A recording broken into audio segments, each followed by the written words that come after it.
my program gets to deal with security and economics, but we are extremely lucky today. We managed to get our Department of Arts and Culture to allow us to edge in on this event, for which I'm delighted.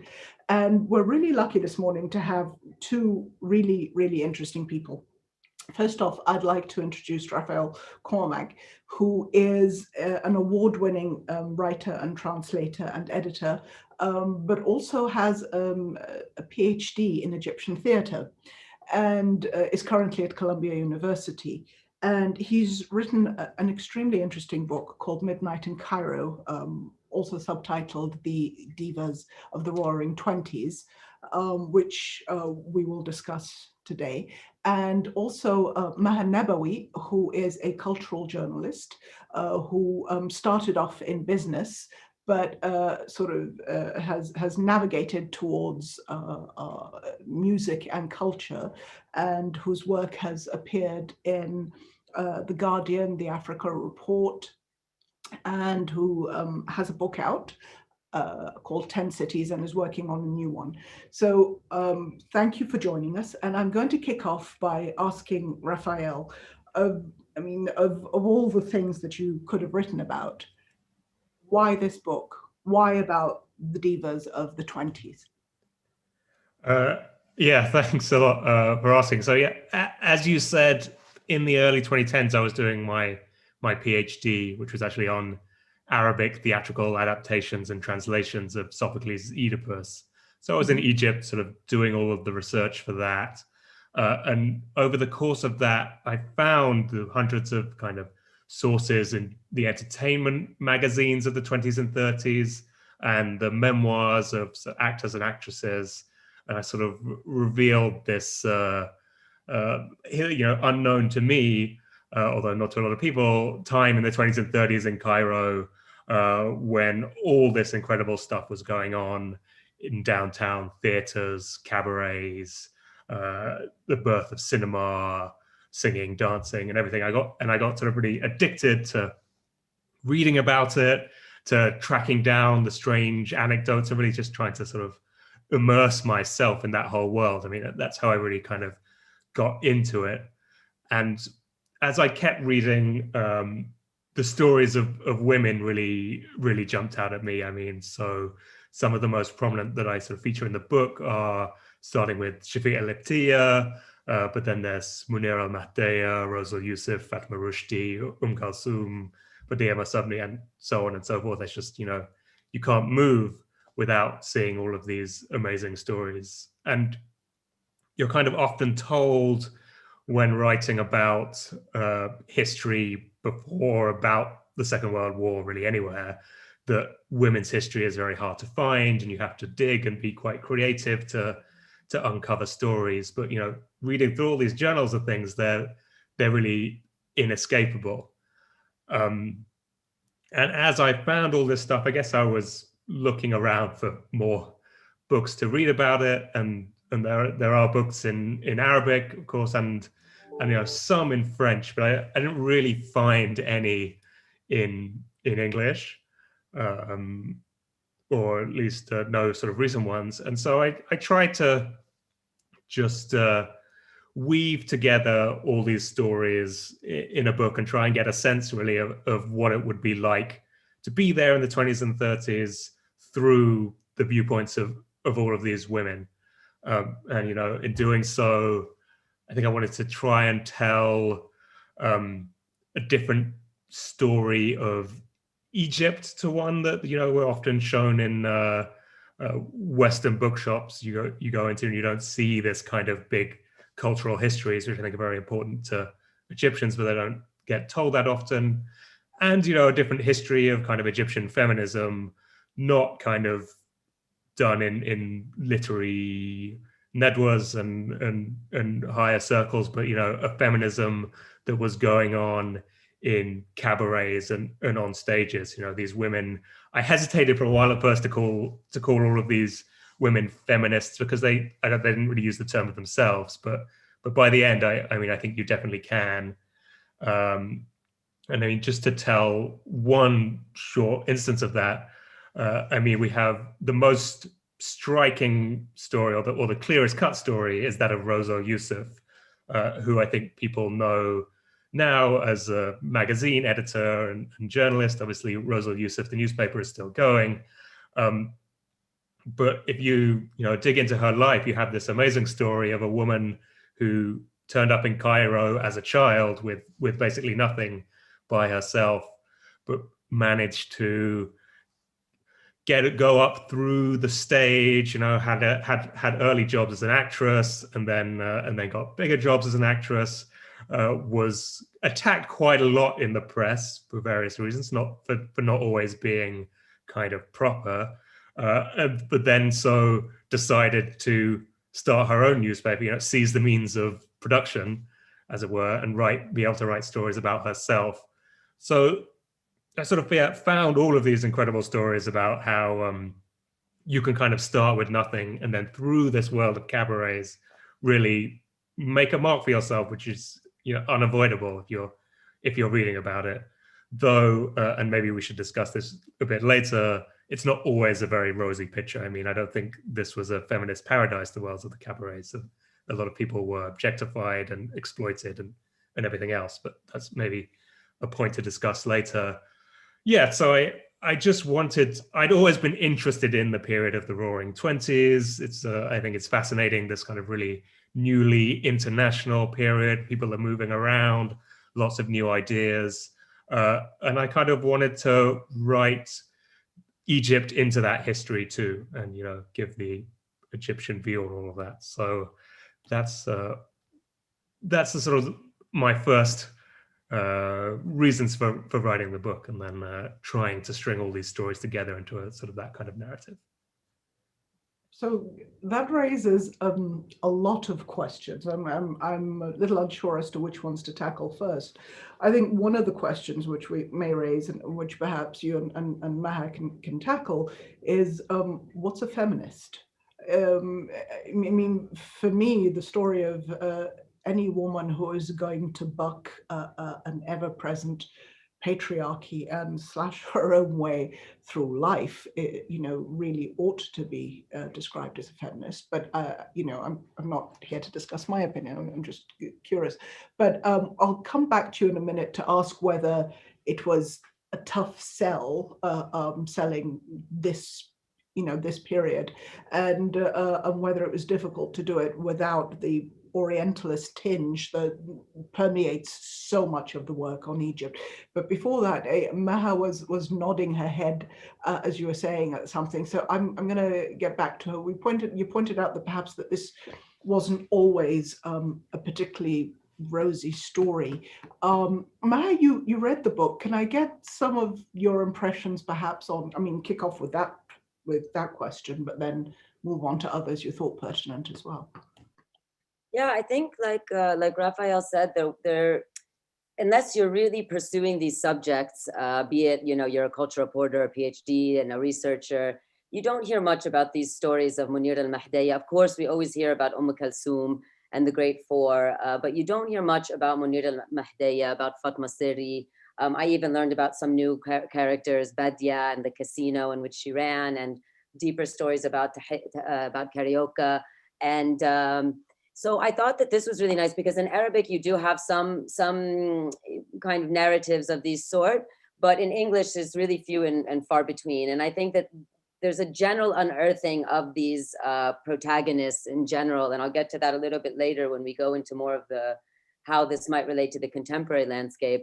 But I generally loved how he was telling this sort of historical narrative of Egypt's gender plight and the sociopolitics through the lens of female musicians and performers, and how the book kind of, through its anecdotes and painting the landscape of the time, gives a sort of context of the conditions to creativity of that era.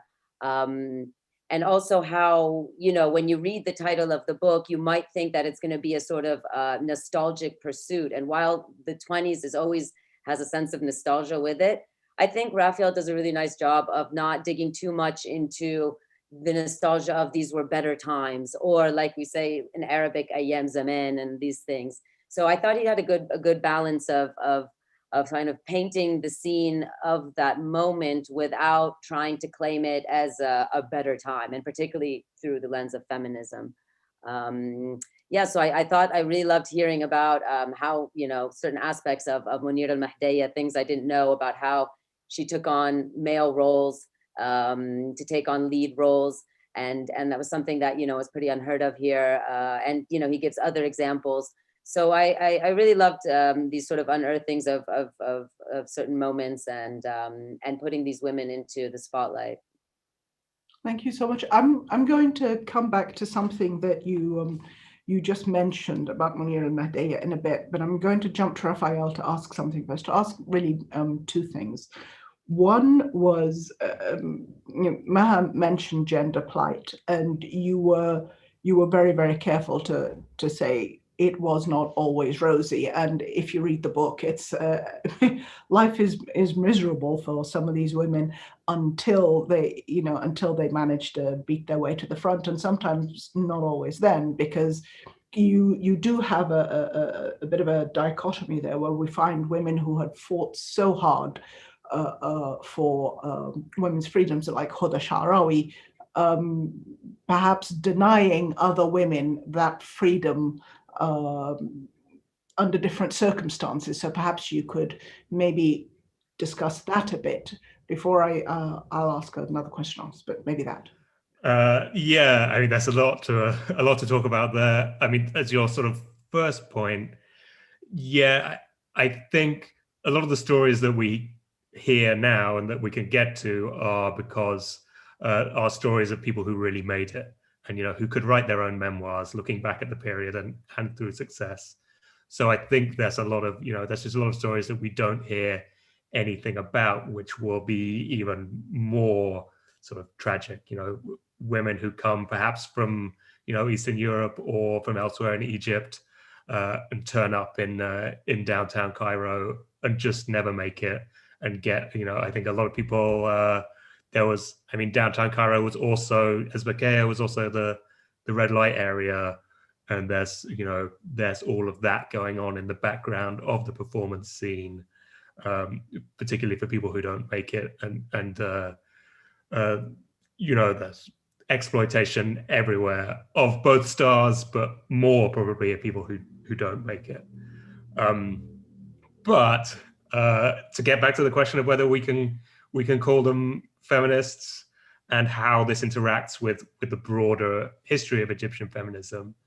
I mean, one thing I'm trying to say is, yeah, so this story that you mentioned of Huda Sha'rawi and Fatma Siri, in which Fatma Siri has a relationship with Huda Sha'rawi's son, and they have a child, but then he denies it, and she has to go to court in order to prove the paternity. And, you know, at least in her telling of the story, we don't have the Sha'rawi side really. She thinks that Huda Sha'rawi is encouraging him to leave her because she's an actress or a singer.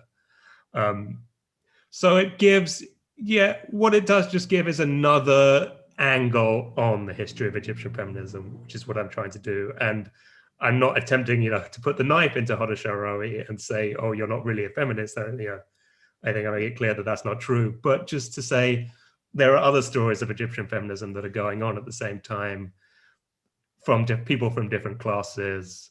And it's all, yeah, it's all being mixed up together in this world of the 1920s, which has class prejudices and, you know, and other things like that. So that's, yeah, it's fascinating to get into. Thank you. I'm going to go. By the way, before I ask my next question, we just had a question come up. Let me just clarify something that I said. When I mentioned that Raphael had written this book, and while managing to avoid so many of the Orientalist tinges that one sees, I was not referring to his earlier work. I was referring in general, not, okay, this book does not have these Orientalist tinges, just to be perfectly clear. Maha, can I jump back to you for 1 second? Would you call these women feminists?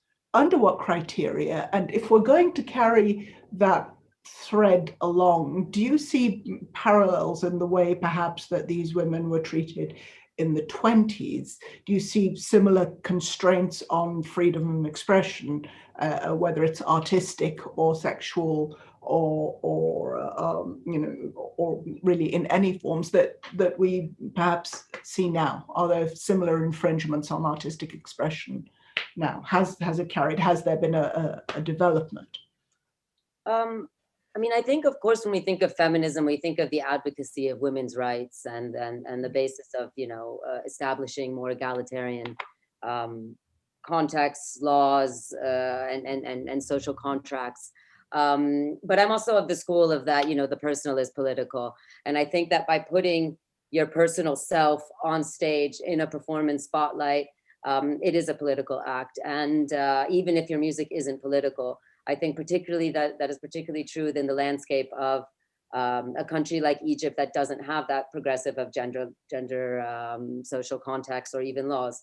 So I don't know. It's hard to say. It's hard to brand someone a feminist or not. But I think the work in which they were doing was inherently gender progressive because of having that courage to put themselves in the spotlight and inherently taking in all the criticism that, yes, of course, anyone who puts themselves in a performance spotlight is going to be putting themselves in a space to receive criticism. But for women, and particularly of that time, was a different story. And I think when we try to draw parallels into now, I mean, without diverging this conversation into getting, more political, yeah, I mean, I think that there's a lot of content. I think there's a lot of parallels that can be drawn. And I think that, of course, we are in a more progressive landscape than we were at the time of the 20s or the timelines in which this book was written. Of course, the laws have changed and such. But when it comes to performance,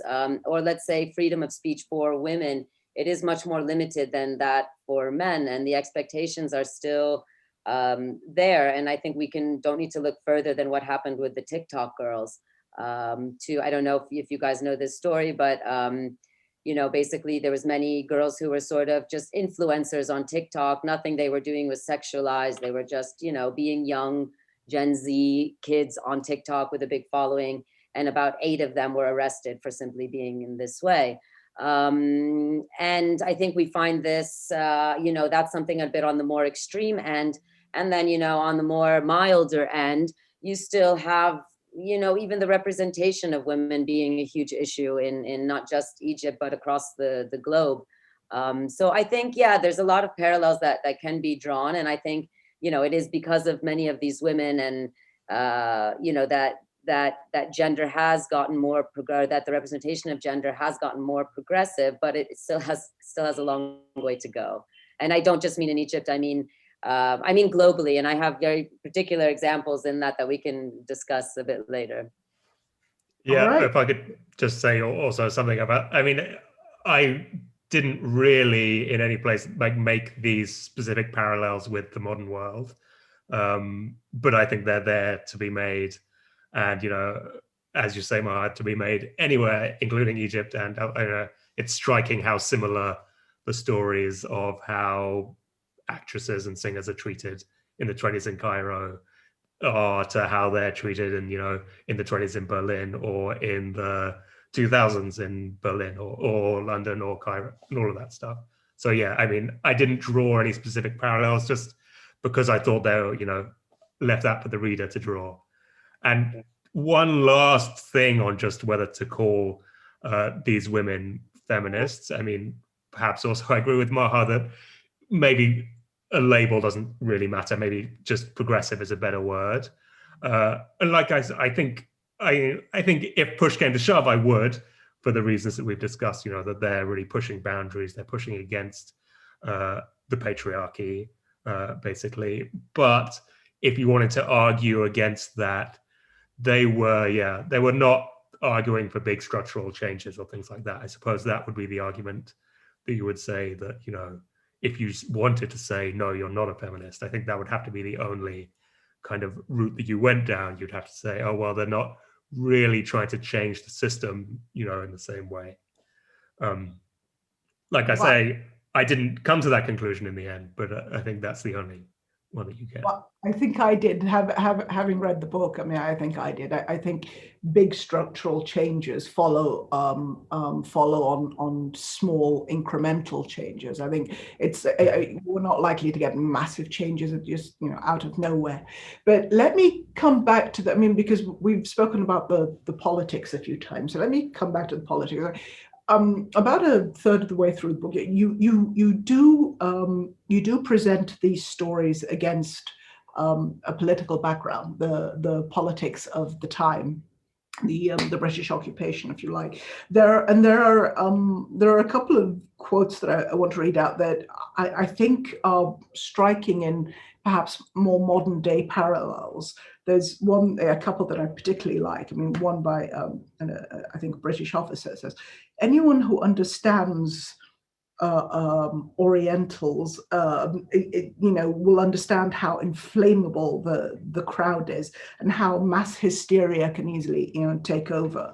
And then one from I think a European journalist who starts off with, anyone who knows anything about the patient peasant, the ever despised fallah, can turn to savage violence and murder and destruction are the first method he adopts. I'm going to draw a direct parallel. I mean, I think with the discussions that we're having today about the development of race relations, I'm going to draw a direct parallel about how the despised fallah was viewed, as opposed to perhaps in the US, how Black people were viewed by, you call them white supremacists, but in many cases it was ordinary people, in the sense that I think race played an enormous part in in the politics of the day. But it's not my book, it's yours, so perhaps you can. Yeah, I mean, I totally agree. And those quotes, in the context of the 1919 revolution, in which the Egyptians protest against direct British rule. I mean, the history of British rule in Egypt is long and complicated, but in 1919, they're in full control of Egypt and people are protesting against that. And it's extremely striking just reading through it, how the two kind of versions of what even happened in 1919 are so radically different. So, from the Egyptian point of view, it's this kind of carnival of national unity. Everyone's coming together. You have all these, great songs about all Egyptians, coming together, this moment of kind of equality and celebration. Then you read the British sources, and it's stuff like that, and it's this kind of they talk about this violence, even though when you go back and look at the figures, it's clear just how many more Egyptians died than Brits, which will be very few, in the tens of British people died, whereas in the sort of hundreds and thousands of Egyptians did. But they have this, and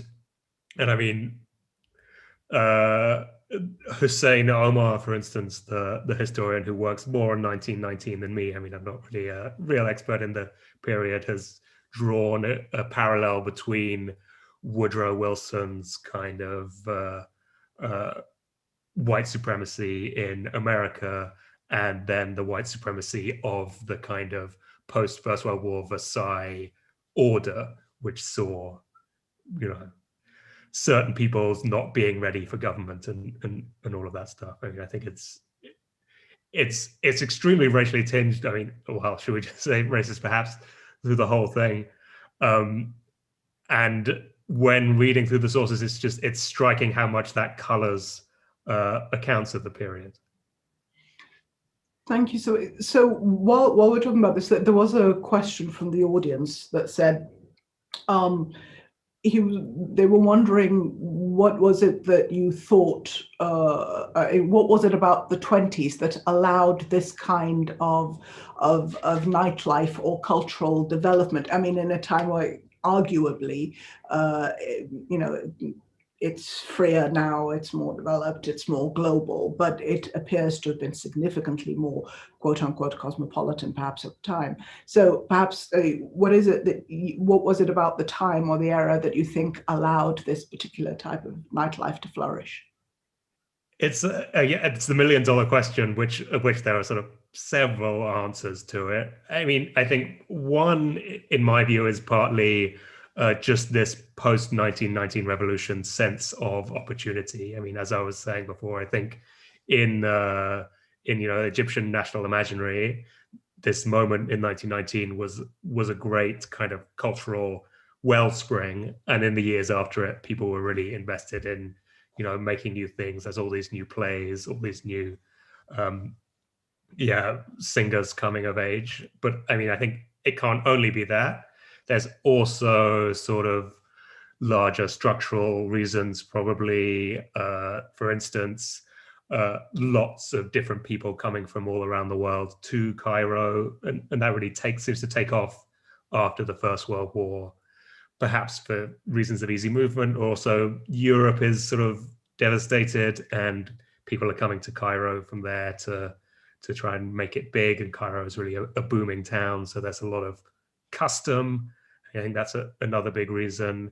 And the fact that women are becoming much more involved in the public sphere obviously helps. I mean, there's probably like a sort of feedback loop in that. But in the 19th century, say, it was hard for troops, late 19th century, hard for troops to find a lot of female actresses because of stigma, they always say. Whereas in the 20s, that doesn't seem to be so much the case anymore. And I think that there's a chicken and egg scenario there. But so I think I don't have one good answer, but I think all of those things together, plus probably some other things. Thank you so much. Maha, can I jump back to you for a second for something that you mentioned earlier? Well, you were talking about these singers, and you mentioned Mounira al-Mahdiyya, and I think a lot of people aren't aware. Everybody knows Oum Kalthoum, but fewer people, I think, know Mounira al-Mahdiyya, who was quite remarkable in her own way. But perhaps you could tell us why she was remarkable and whether her influence has continued on younger musicians. Yeah, sure. I mean, from a more music, I followed Mounira's background more through a music perspective versus her theater work, and I think the book does a great job of unearthing her work in theater. But I would have loved to have seen more about, what she did musically, because what she did has impacted the certain current contemporary landscape, and for example, with Mounira, Mounira had a very interesting, and I learned this from Nada Shazli. So Nada Shazli is a contemporary musician. She just released an album called Ahwar some years ago and is working on many others. There's also Nancy Munir, who is actually working on a project deeply inspired by Mounira al-Mahdiyya called Nuhsat Nafuz, which was a music hall that she performed in which Raphael mentions in his book. And so essentially, Nancy Munir is jamming with the ghosts of Mounira al-Mahdiyya and Fatma Sirri in this new work that she's producing. And I think this is super interesting because what both Nancy and Nada have allowed me to understand is the extremely democratic process in which Mounira al-Mahdiyya used to compose music. Her and her band had a sort of free improvisational methodology that was non-hierarchical and kind of gave everyone a sort of equal voice and input, and everyone sort of equally, in a way, composed. I mean, of course, there was people within their certain musical roles, but, it was very sort of like freeing and almost what Nada calls futuristic way of producing music. And I just think it's super interesting that Nada's album as a methodology was very much influenced by Mounira's methodology, and how also at the same time, Nancy Munir, on an aesthetical level, is deeply influenced by the work of Mounira and Fatma.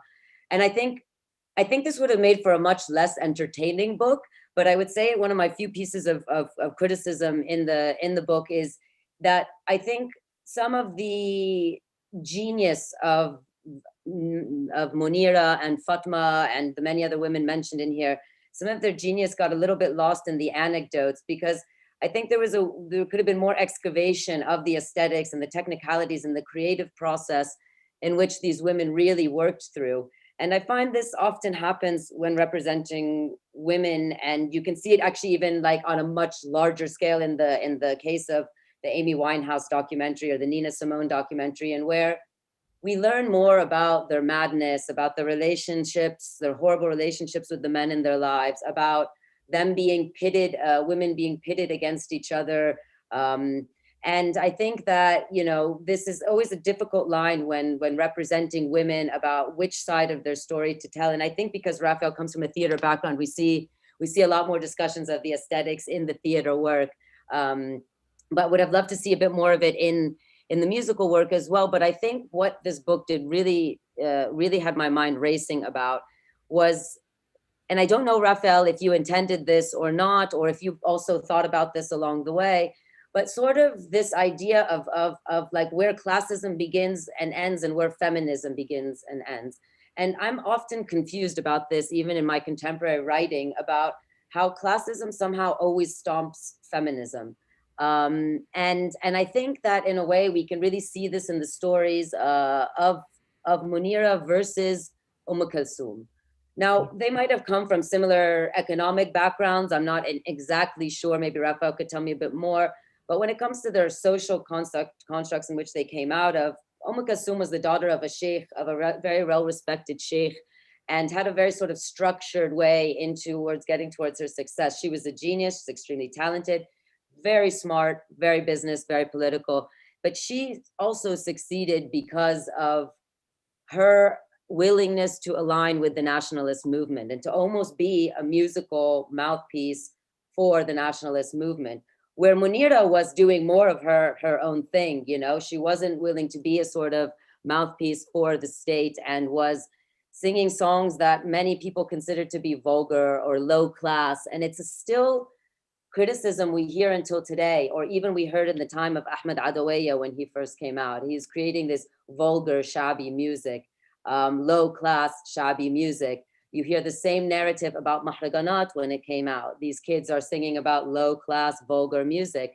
So I think when discussing the feud between Mounira and Oum Kalthoum, it was definitely there. And I think Oum Kalthoum took a really, in everything I've read about the past of the two relationships of these women, she took a very conscious approach towards trying to, defeat Mounira al-Mahdiyya, but she was largely able to do so because of the political class in which she aligned herself with. And I love how this just keeps recurring through time, and so I found this very interesting.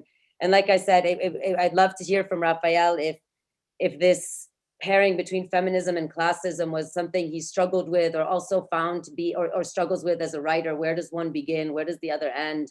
So yeah, I thought those were very interesting parts. Yeah, thanks as to your first sort of point about the lack of sort of real in-depth analysis of the music. I mean, I totally take that as a criticism.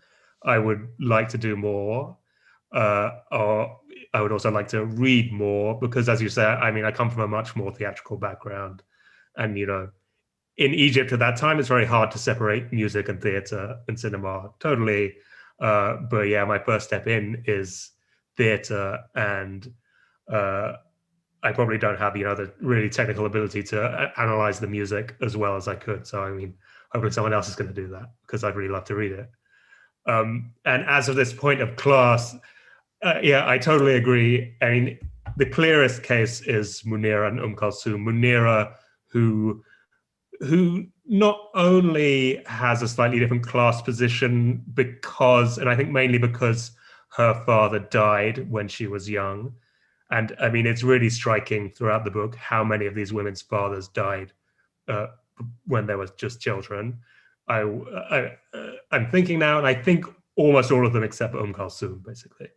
And so, that means a lot in the, if you're in the 1910s and 1920s, you don't have that kind of economic stability, so you have to go and win it for yourself, and that puts you at a, you know, in a different class position, basically. Mounira really courts it. So, I mean, you really get a sense that she is being very knowing in her placing of stories in the press about how she's slightly subversive and like and vulgar. So, you know, that's how, in a way, that's how she gets a celebrity, but it also then is how she gets people to call her vulgar, and then it all snowballs.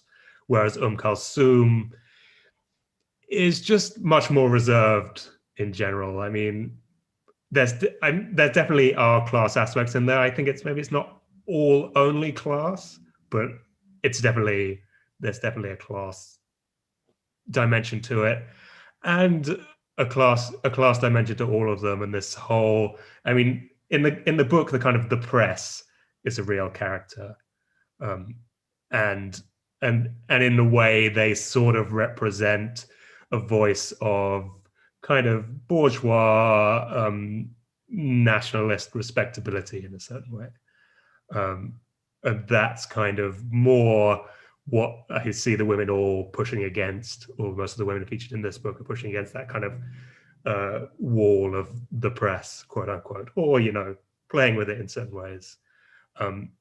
Whereas, yeah, Kalthoum very much sort of, like you say, I think stands with that wall, or at least attempts to. Yeah, and it's also, you also see it in your representation of Fatma Sirri, and where ultimately she gave up her music because she had a choice to have her daughter acknowledged by her husband, by the father, and be respected by the social class, or to continue her work in music. And she had to sort of, it seemed like, make that choice into choosing class consciousness and class norms versus pursuing the music that, you know, might have infringed upon her ability to raise her daughter later. So yeah, in this case too, I also noticed that, like, the pursuit of class mobility took over the pursuit of feminist or female, pushing those boundaries more. And yeah, there was a bit of a, I mean, Fatma's whole story is quite sad. I mean, so yeah, I think actually, so thank you. So I think actually this question with these women pushing back against gender roles, if you like, that really starts to tilt towards the second third of the last third of the book, when we start talking about some of the dancers. I mean, thinking of the Haya Carioca, who managed to go from a time when dancers were considered seedy to when she was considered a pillar of society, if you like. And it segues well with one of the questions that we've just got, which was, what was the impact of religion on the nightlife at the time? And I'd actually like you both to take a crack at that. I mean, if perhaps Raphael could talk about religion. You have a great quote in there where the street is called Fasad Din instead of Ahmed, which will make sense for those of us who speak Arabic. But also when Raphael is done, I'd really like to have Meher take a crack at perhaps where religion and patriarchal cultural norms fit into art and culture in Egypt and perhaps actually throughout the region today. Yeah, I mean, that's a very difficult question, and one I struggle a little with in the book, or try to think through just this idea of what role religion as a sort of quote unquote plays. Because I mean, I think there's often a sense that everything in the Middle East can be explained by religion, which I don't sort of particularly want to go along with. I mean, I think it's often more complicated than that. And, there's a sense often in a lot of the nostalgia about the period that the past was less religious and now things are more religious since, the 80s or whatever, whichever date exactly you want to put on it. So I didn't want to tell the story of just, you know, women against religion, or just put religion as this sort of thing hanging over everything. But equally, I need a lot of the sort of reactionary and conservative opinions were tied into religion. May I interrupt you Yeah. for 1 second? Perhaps let me rephrase that better. Let's put religion and the idea of public morals. All right, it's a very, very loose concept, but it's one that is bandied about with enormous energy. So let's put religion and the perception of public moral. Yeah, well, that I'm sort of more comfortable with. I mean, yeah, this idea of public moral, which I would say is often tied to religion, but it's generally more conservatism. Or anyway, we can go into that. But yeah, I mean, it's a huge issue, and every woman deals with it in a different way. They're all pushing against this idea that it's not respectable for them to be on stage, that when they get married, for instance, you know, like Fatma, or we also have the case of Naima al-Masriya, who is featured marginally in the book, but Heba Farid has done more work on her, which she was forced to stop performing because it was not deemed respectable by her son-in-law even. I mean, I can't give a simple answer to that. What I would say is read the book and see how this push and pull, how everyone deals with it, because yeah, it's definitely there. Thank you. Maha? Yeah, it's a difficult question to answer, and also I don't know, with light of all the politics happening, I don't actually want to say too much about it because it's not really the safest context to talk about these things here. But yeah, I think Raphael and I both are trying to tiptoe around this this question. But I think so much of gender roles are defined by the perception of public morality as interpreted by religion. And I think this is why Oum Kalthoum was also able to succeed so much, is that she managed to put aside some of the gossip that she was shrouded in as just a celebrity, you know, about her sexuality or not. But, you know, in comparison to Mounira al-Mahdiyya, who, let's say, according to public perception, was a lot more outside of the religion. If we even hear about sort of like some of her lyrics, you know, within her works. But Oum Kalthoum did a much better job of, let's say, fitting within that image of, yes, I can be a successful singer, but I can still uphold the moral sort of costume in which I'm supposed to upkeep as a woman working in this landscape. So I think it definitely does have its effect, and I think we still definitely see it today, and we see it in so many horrible cases of women being persecuted for expressing things that men can very easily express, but for the reason of, you know, being limited, and like I said, limited by the interpretation of what, you know, their role should be as per the religion. So I don't know how much more I can say than that. That's great. That does it for me. That's great. Thank you. Let me ask Raphael something, because we've got a question here that you know, maybe a few. How much do you believe that the nightlife of Cairo was influenced by what was happening on the world stage at the time? I mean, I would say hugely. And yeah, as I said at the beginning, I think one thing I'm trying to do with this is put Cairo into that larger history. And I mean, examples from the theater would be, you know, French plays that are performed in Paris are very quickly translated into Arabic and performed in Egypt. I mean, Fatma Rushdie actually gets sued for translating a play without permission. And performers come from, you know, there's a kind of circuit around the world of cabaret performers who go to Paris and who go then on to Cairo for a season and so forth. Yeah, so they're all not only kind of things like plays and also films and records moving, but people are moving too. And Cairo is very much a part of that. Thank you so much. Maya, can I ask you something? It's maybe not directly related to the book, but perhaps tangentially.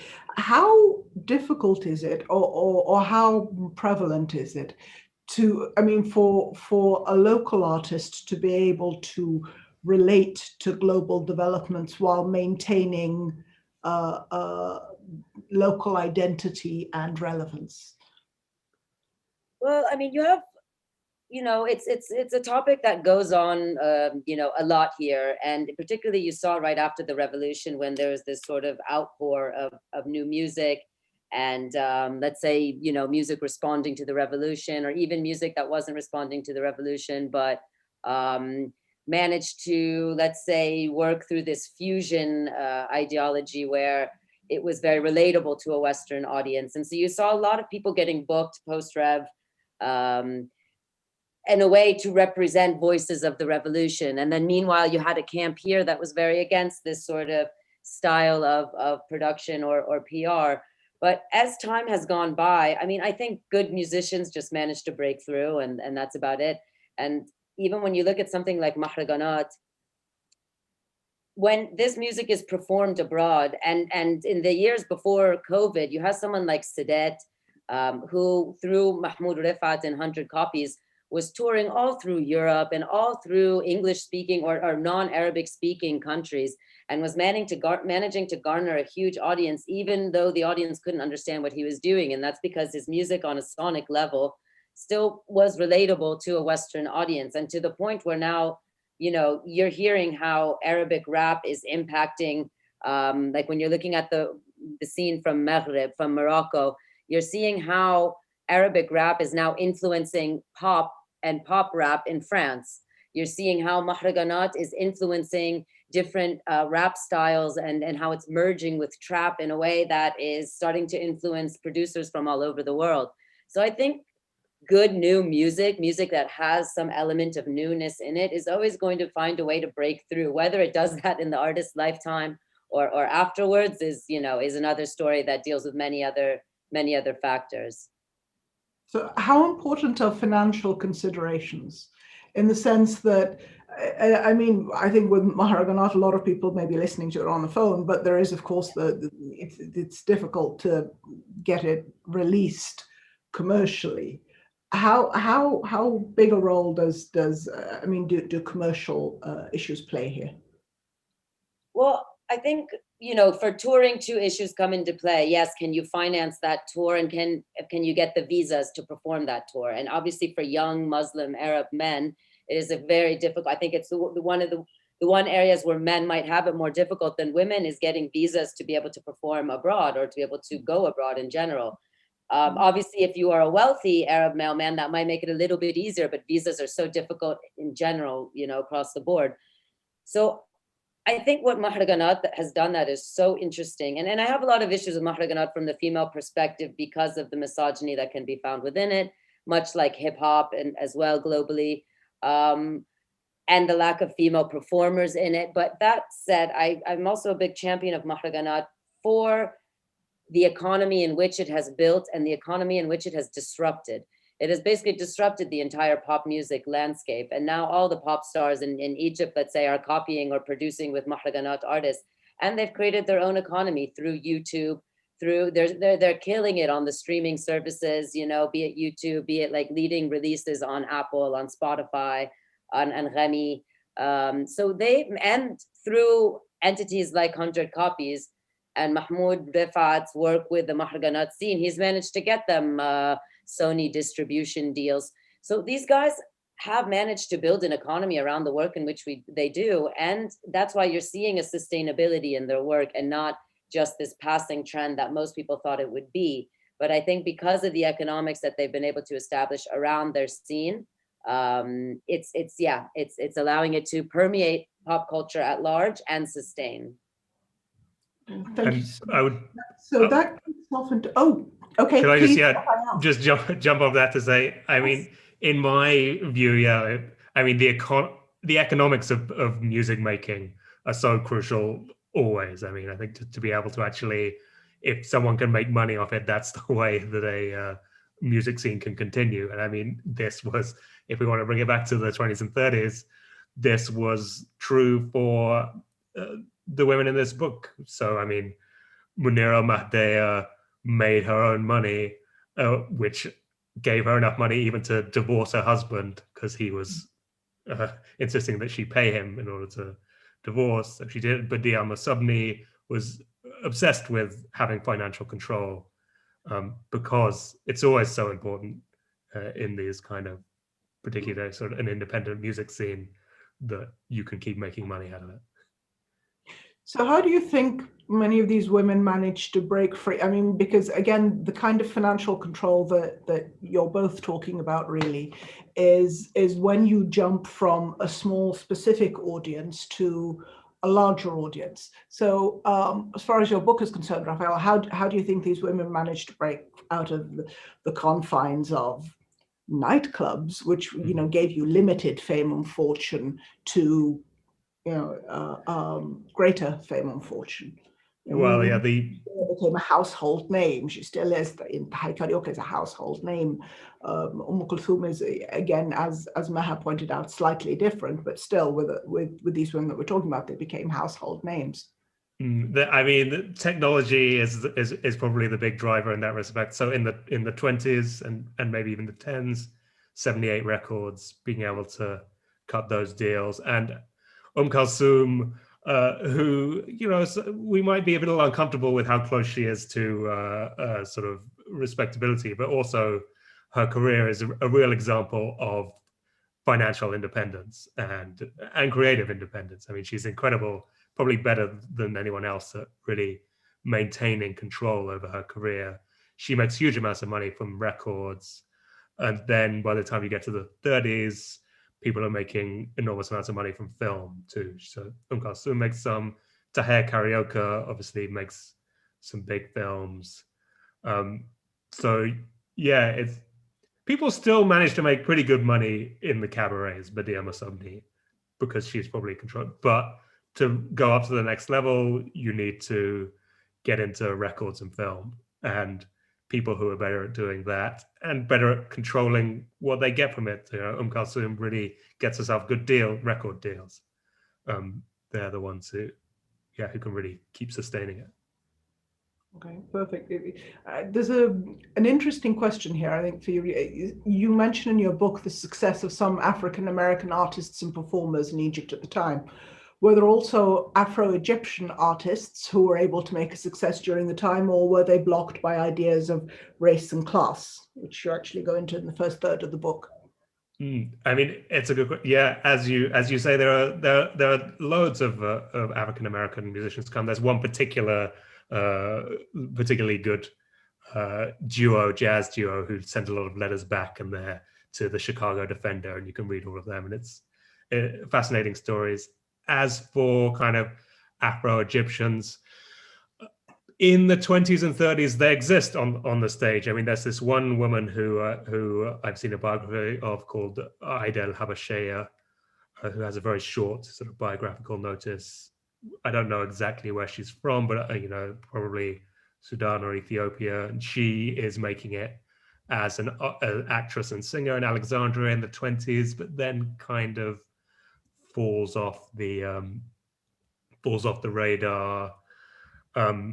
By the time you get to the 50s, you have people like Kuka, who has a whole other backstory, who's a sort of half Sudanese, and she makes a film with Paul Robeson, not really covered in the book, but that's to go into. But they're reasonably few and far between. There's a guy called Vladimir, which is assumed is sort of nickname, who I think is Sudanese, who works kind of in the theaters. Not so much. And there is also, as I mentioned sort of briefly in the book, but Eve Trout Powell in her book about Egypt and Sudan relations goes much further. There's a blackface tradition as well, which I mean, I think still causes controversy, but it starts off probably in the 10s and 20s with Ali Al-Qassar, and is not really, at least as E. Trout Powell says, not really a descendant of the American blackface tradition. It's a different tradition, but equally problematic. Right. Thank you. Maha, I'm going to pass over the last question to you. I'd like you to sum up, because you're the outsider and the context, and I'd like you to sum up perhaps about what you think a book like this might tell us about music today, or what you would have liked to see. Sure. Yeah. What I would have liked to see. I mean, I think I kind of already addressed that. Maybe a bit more of, along with the discussions of the anecdotal, personal arms and kind of the stories, that we heard, which I thought was clever. The way, we met Rosa Youssef as a protagonist, but then throughout the book, he continues to source her publication for, as a reference or quotes and things like that. But I almost got the impression that Rosa Youssef was a bit of a gossip magazine. And I asked my grandmother recently, I'm like, what was it, a gossip magazine? And she said, no, it was quite a political magazine, and it was quite had a lot of theater reviews, and it released fiction. I think obviously Hussein Abdel Qaddous used to release his fiction stories through there. But she did say there was a gossip page in the back that would always tell you what was happening, in high society and these things. So I think I would have liked to have seen, a little bit deeper understanding, even if it wasn't theater, of how, the process of the work they did together, kind of understanding more on the general aesthetics and the thematics of the works of these women. But, overall, I think it was a great unearthing of these narratives, and something I would really like to see more. And I think it's something we are seeing more of. You're having many people in the contemporary landscape now who are responding directly to these women and continuing, or adding a sort of continuity to the work in which they're doing.